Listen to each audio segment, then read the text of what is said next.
Boa noite a todos que estão assistindo a TV Barretos. Sejam bem-vindos ao programa Saúde na TV. Hoje o assunto que iremos falar é sobre diabetes. E o convidado desta noite é o intensivista, o clínico geral, Dr. Jorge Chad Rezec. Boa noite, Dr. Jorge. Boa noite, Munir. Queria agradecer primeiramente o convite aí por estar participando do seu programa. Eu queria desejar uma boa noite a você de casa, que essa conversa nossa seja muito produtiva para esclarecer suas dúvidas e me deixo à disposição para eventuais esclarecimentos, eventuais dúvidas, acompanhamentos que vocês venham a ter aí futuramente. Obrigado por ter aceito o nosso convite, né? E um tema que todo mundo já estava pedindo, que é sobre a diabetes. Você fez clínica geral, né? Que é 2 anos, termina a faculdade, quantos anos para fazer clínica geral? Isso, eu acabei a faculdade, Munir, e fiz 2 anos de residência de clínica médica em Campinas. Acabei a clínica médica e fui fazer terapia intensiva, que é UTI. E aí eu fiz 1 ano de terapia intensiva no Hospital Albert Einstein, voltei para Barretos para começar a trabalhar na UTI aqui do São Jorge e senti a necessidade de fazer uma especialização um pouco mais profunda na área de neurologia. E acabei fazendo neurointensivismo no Hospital Sírio-Libanês. E depois de todas as especializações eu voltei para cá, estou atendendo agora como clínico geral e como intensivista na parte da UTI. E recentemente, há 2 meses atrás, eu passei na prova de especialista da Sociedade Brasileira de Clínica Médica. E que é puxado, né? Uma prova puxada, né? Muito que bom, hein? Parabéns, então. Obrigado. O diabetes, como que é a diabetes? O que vem a ser diabetes? O diabetes, ele é uma alteração genética, Munir. Então a gente tem uma predisposição genética, uma alteração no nosso organismo, que é passado adiante familiarmente, né? Onde ocorre algumas alterações orgânicas que nos levam a aumentar a glicemia circulante no organismo. A gente tem 2 tipos de diabetes. A tipo 1, em que o pâncreas, que é um dos órgãos responsáveis pela produção do hormônio insulina, ele deixa de produzir ou produz insuficientemente a insulina, e aí a glicemia, a glicose, fica circulante dentro do vaso sanguíneo por mais tempo. Esse é um tipo. E o outro tipo 1, que é o que pega mais jovens, né? E ela tem uma ligação genética no tipo 1? Isso, o tipo 1, o fator genético é muito mais envolvido do que no tipo 2. Então nós temos a diminuição dessa produção de insulina, o que a gente consegue ver nessa figura já. Então, a gente vê o pâncreas produzindo a insulina ali, e essa insulina vai agir dentro do vaso. Dentro do vaso, pegando essa glicose e jogando para dentro da célula para fornecer energia. Energia, né? Isso, é uma diabetes mais relacionada à parte genética, que acomete mais jovens, então. Então, ela tem uma deficiência, é o pâncreas que está dando problema em fazer a liberação desse hormônio da insulina, não é isso? Isso. Né? E aí, o tratamento desse tipo, então, necessita do uso de insulina. Não adianta nós darmos só remédios via oral. Não adianta. Porque precisa. Precisa da insulina para poder... Insulina. Porque é importante a insulina que ela pega a glicose e joga para dentro da célula muscular, por exemplo. Se a gente vai correr, ela precisa de energia. Isso. Então a insulina que vai jogar, né, a glicose para dentro da célula para poder correr, por exemplo, né? Isso. É mais ou menos por aí. Esse diabetes tipo 1, ele é o menos prevalente, né? Ele ocorre em 10% só dos casos. 10%. Então, cada 100 pessoas, 10 tem o tipo 1. 10 tipo seria 1, isso. Bem menos, né? Bem e o menos. tipo 2, que seria os outros 90%, então é a maior parte dos pacientes diagnosticados com diabetes, ele tem a produção da insulina pelo pâncreas, só que nós não temos uma boa resposta da célula na hora de entrar a glicemia para dentro dela. Ou seja, há uma resistência na ação da insulina. A insulina é produzida normalmente, só que essa célula tem uma resistência na ação da insulina e a glicose fica mais tempo circulante no vaso. Então ela tem no caso não usa insulina no tipo 2? Às vezes precisa. O tipo 2 a gente trata mais com medicamentos via oral, né? Então é uma doença já de idade adulto para idoso, onde ocorre essas alterações no organismo da pessoa que geram essa resistência insulínica e as medicações orais diminuem essa resistência insulínica, gerando então uma melhora no perfil da glicose para dentro da célula do paciente. A gente só usa a insulina quando essas medicações não vêm a fazer o efeito total que a gente necessita. Então a gente adere com a insulina junto com as medicações orais para ter uma melhora clínica. Agora, qual o perfil de tipo 2, né? Como é o mais frequente, né? Que a gente pega mais no dia a dia. Qual que é o perfil de pessoas, o biotipo de uma pessoa que vem apresentar diabetes tipo 2? A diabetes tipo 1, ela é caracteristicamente genética, né? A tipo 2... É mais jovem mesmo, né? Mais jovem, E a tipo 2, ela tem essa base genética, mas o paciente condicionou o organismo dele a desenvolver essa diabetes. Então... O que a gente faz para desenvolver isso? Então, são pacientes obesos, que se alimentam mal, muita dieta rica em gordura, carboidrato, açúcares, que não tem uma prática de exercícios físicos regulares, tabagistas, etilistas crônicos. É um conjunto de fator que vai fazer, então ela desenvolve e vem a desenvolver a diabetes, né? Sim, tipo sim. 2, né? Isso. E geralmente é pessoas obesas.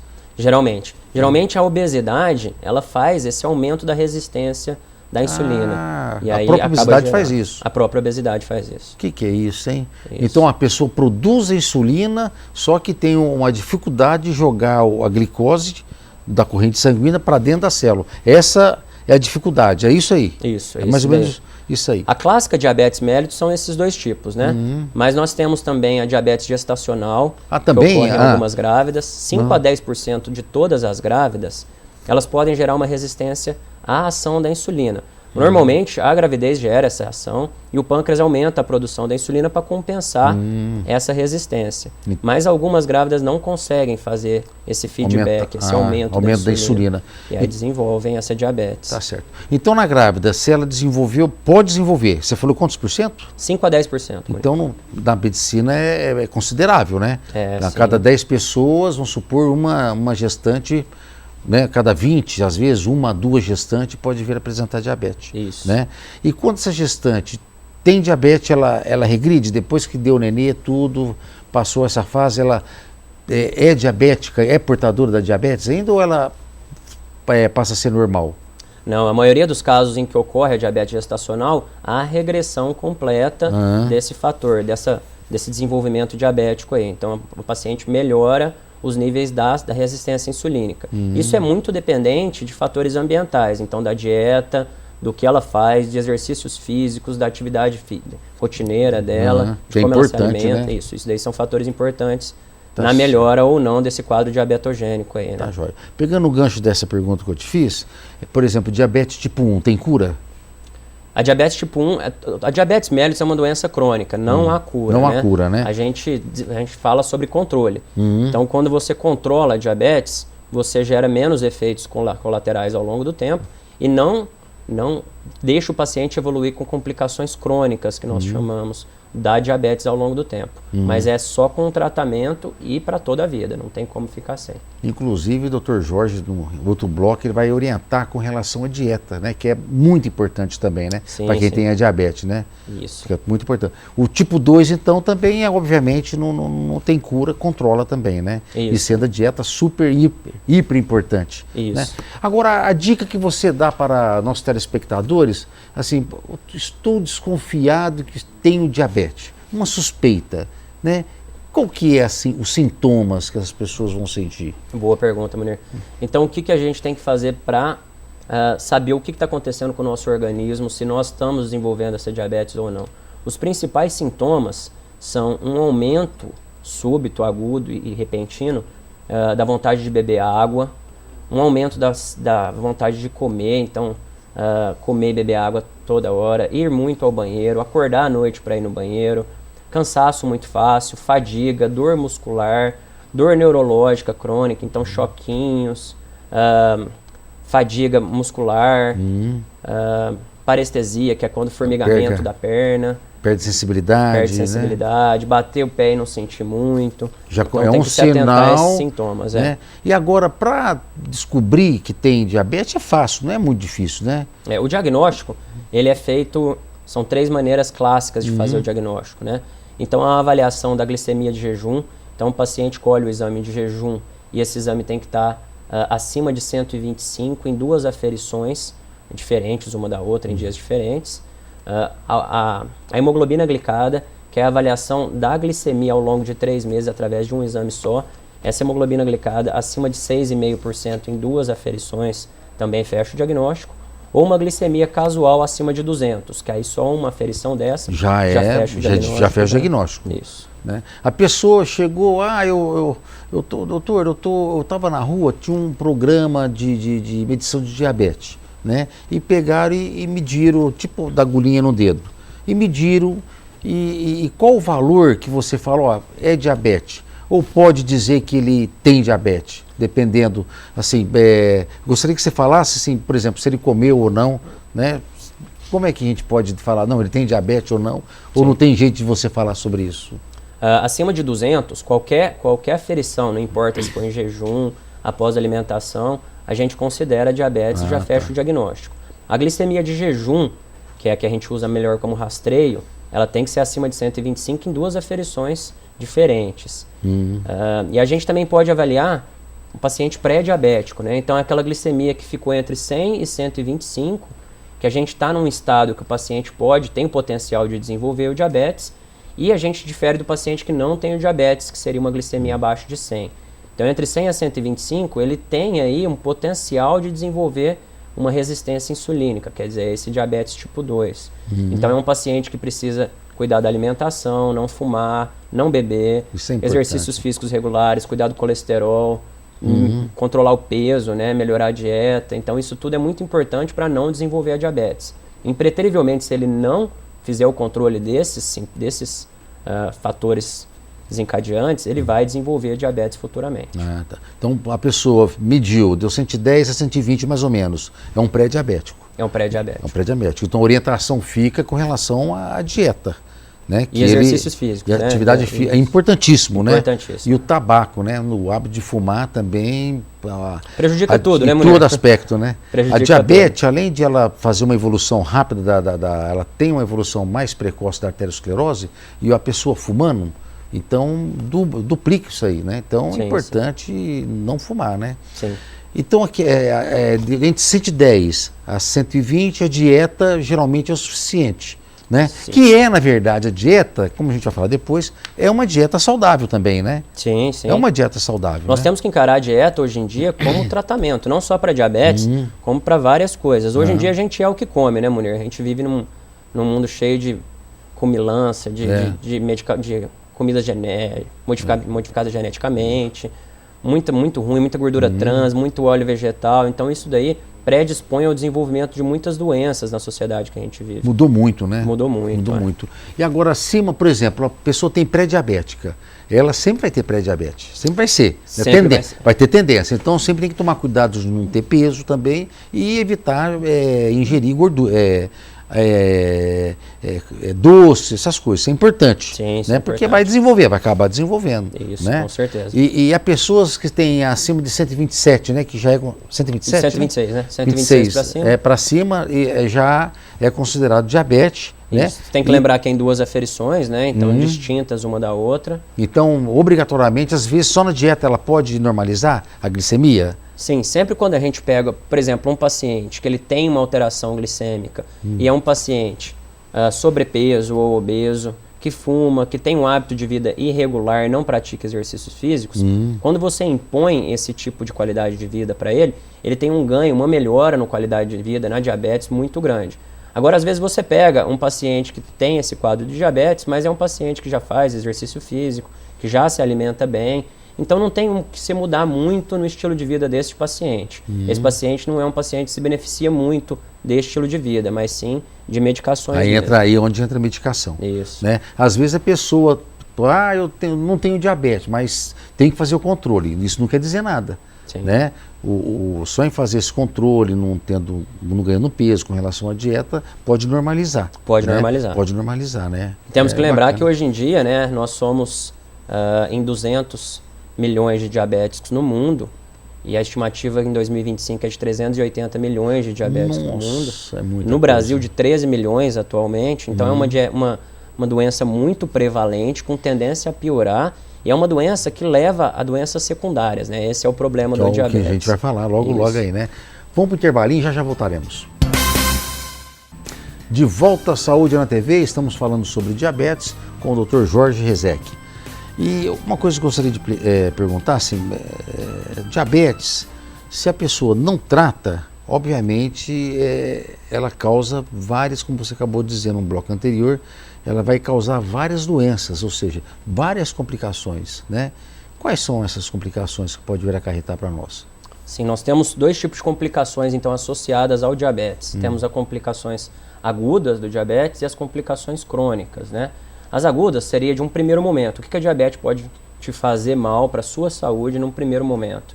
Então, num primeiro momento, nós temos o coma hiperosmolar e a cetoacidose diabética. A cetoacidose seria mais ligado ao diabetes tipo 1 e o coma hiperosmolar mais ligado ao diabetes tipo 2. Como é que a pessoa chega para você assim, nesse estado?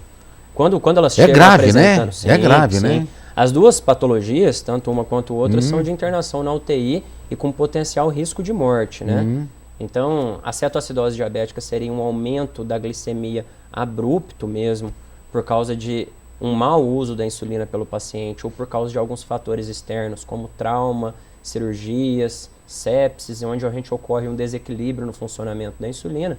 E o paciente, nessa glicemia muito alta, num valor muito alto, muito rápido, ela é muito lesiva para a parte vascular. Olha só, então nós temos alterações agudas vasculares que geram uma hipoperfusão, uma diminuição do fluxo sanguíneo para os tecidos, e os tecidos começam a fabricar energia de uma outra forma, que é através de uma fermentação lática, que a gente chama, que é a produção de ácido lático, gera como produto final uma acidificação do organismo. Então ela entra num estado de acidose metabólica consequente a essa hiperglicemia. Vixe, aí mexe com todo o organismo, mexe né? com todo o organismo. Agora, o paciente chega em coma, na verdade, né? Uma dúvida que gera para todo mundo, né? Todos os telespectadores têm essa dúvida, né? Gostaria que você falasse, que eu acho que é super importante, com relação à hiperglicemia. O que vem a ser hiperglicemia e hipoglicemia também, né? Qual que é o perigo dos dois, o risco?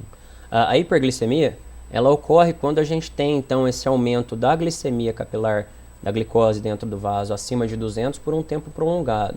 A hiperglicemia ela é nociva porque a glicose dentro do vaso, nesse valor acima de 200 mg por decilitro, ela é muito lesiva, ela é muito inflamatória para a parede do vaso. E essa inflamação aguda e crônica gera alterações de fluxo sanguíneo, gera um aumento do depósito de placas de colesterol, predispõe a riscos de infarto, AVC, alterações renais, neurológicas, no pulmão, no coração. Então são várias complicações relacionadas à hiperglicemia. Agora, de uma forma aguda, a hipoglicemia é bem pior. A hipoglicemia mata. A hiperglicemia não mata de forma aguda. A hipoglicemia mata. A hipoglicemia mata. Isso. A glicemia, então, abaixo de valores de 70 mg por decilitro, pode gerar alterações confusionais. Então, o paciente fica no estado de pré-coma, confuso, desorientado. E abaixo de 40, o paciente tem crise convulsiva e morte mesmo. Né? Então, por isso, quando às vezes chega no pronto-socorro, a pessoa inconsciente, né? Só vem uma informação para o médico, ó, tem diabetes. Né? Então o médico não quer saber. É mais fácil da glicose, não vai ter problema nenhum, né? Sim, sim, o risco de morte é bem menor. Se jogar glicose, o risco de salvar, né? É maior. É muito maior, né? Do que deixar de... Não adianta ficar esperando um exame se tá hiper ou hipo. Então por isso que joga glicose. Ah, mas... O pronto-socorro a gente tem a ideia de tirar tudo que mata, né? E aí as consequências das coisas que a gente fez, a gente vai corrigindo. Vai corrigindo depois, né? Fala mais sobre as complicações. As complicações, então, agudas são essas duas partes mais crônicas. E as complicações, as duas partes mais que nós falamos, e as complicações crônicas, elas estão relacionadas, então, a essa presença da glicemia num valor aumentado dentro do vaso. Dentro do vaso. Tem umas imagens, dá para pôr aquela imagem Tem uma outra, não tem? Aquela que tem o... que está falando da hipoglicemia. Isso daqui são legais, são sinais e sintomas da hipoglicemia, né? Então a hipoglicemia, de uma forma aguda, ela gera então palidez cutânea, tremores, ansiedade. São essas alterações mais leves, então relacionadas à parte neurológica. Quando começa a ficar mais moderado, o paciente fica mais com tontura, dor de cabeça, irritabilidade, fica mais lentificado, né? E quando fica grave, o paciente entra em estado comatoso, com crise convulsiva mesmo, né? E a pessoa que é diabética já percebe, né? Que está entrando em hipoglicemia. Nós orientamos um paciente diabético, quando ele sente que está entrando nesses sintomas, colocar uma bala na boca. Sempre tem uma balinha junto com ele, né? Para gerar um aumento transitório rápido da glicemia. Porque se ficar muito tempo com hipoglicemia, tem lesão neurológica, que é o mais complicado, né? E a lesão neurológica, ela não é regressível. Não é regressível, né?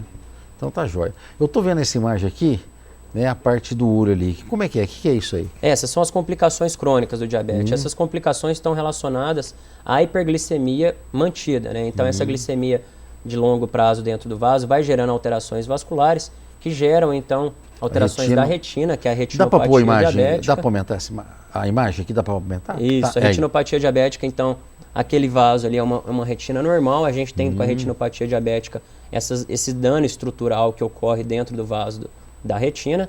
A gente tem aqui embaixo um pé diabético, onde a circulação do pé fica deficiente, e aí começa a morrer células e começam a abrir úlceras, que são essas feridas nos pés.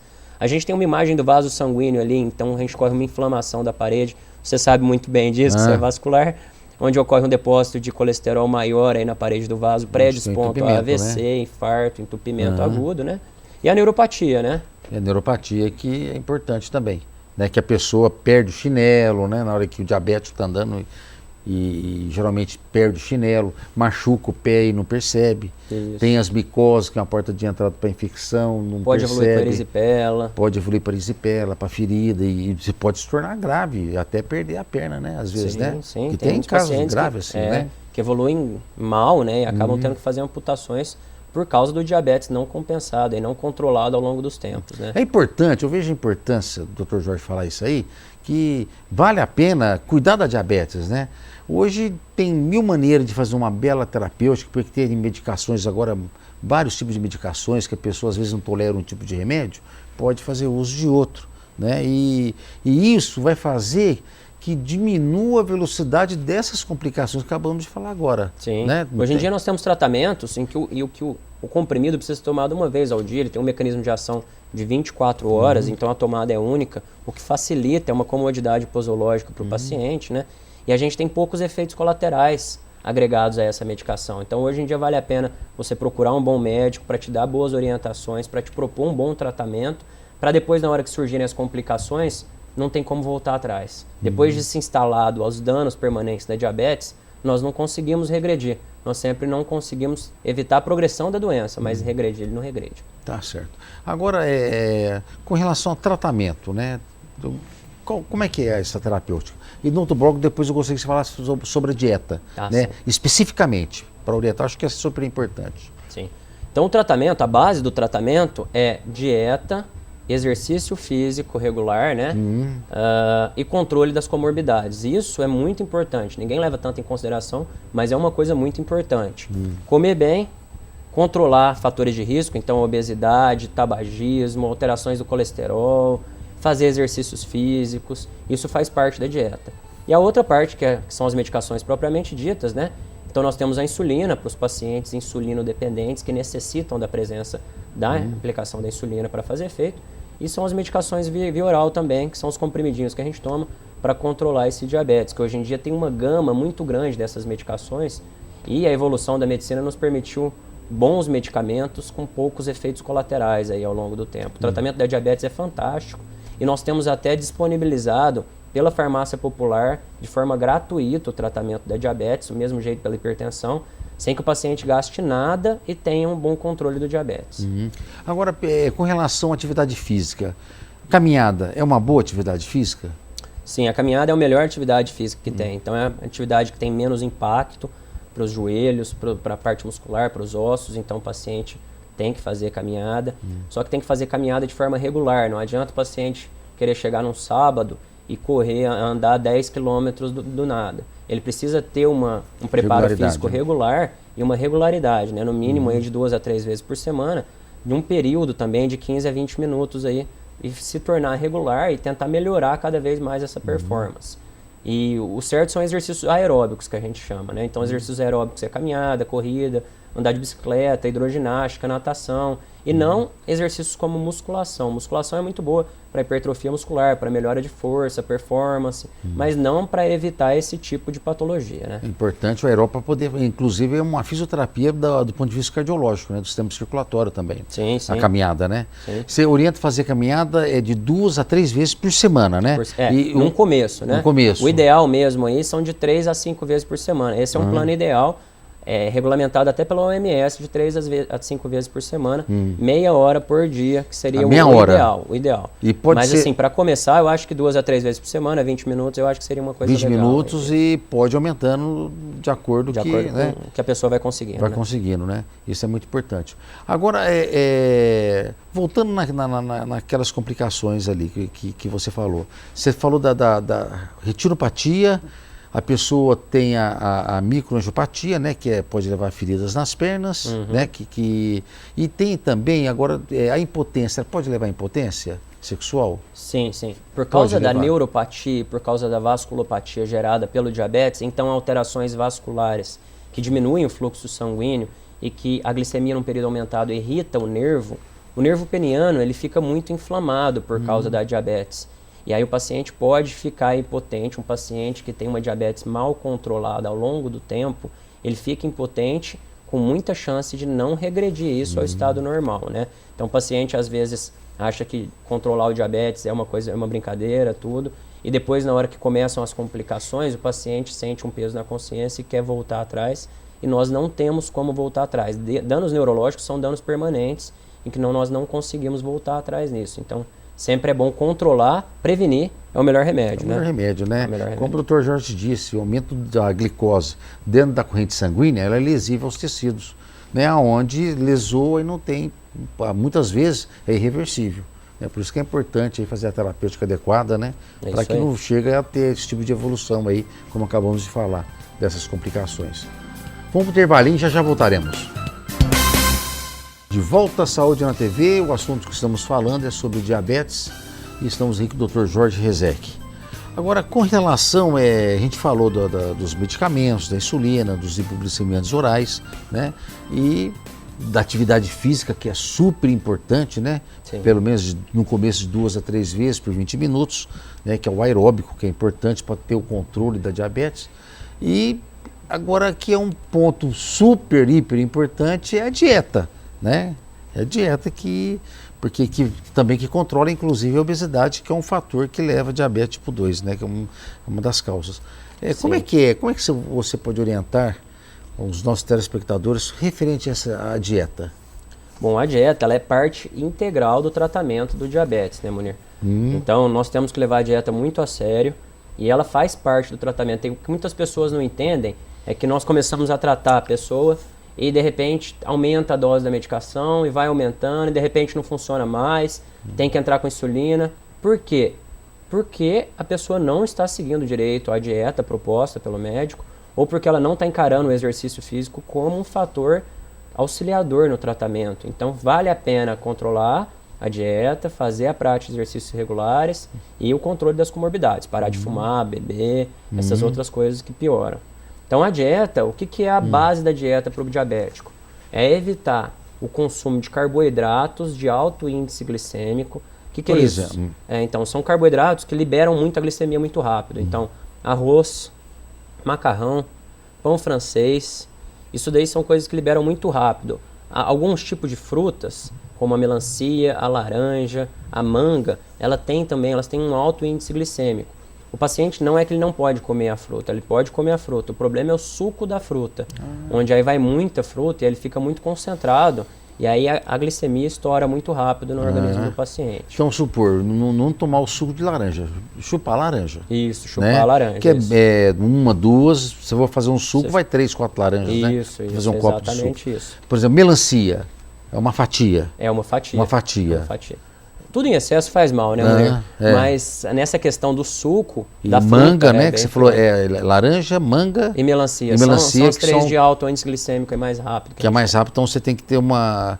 Agora, outras frutas, pêssego, nectarina... tirando o pêssego em conserva, né? Porque se pegar o pêssego em conserva, você tem a conserva num ambiente com alto índice glicêmico. Com açúcar, também, na verdade, é feito, né? Muito açúcar, né? Isso. Agora, com relação a verduras...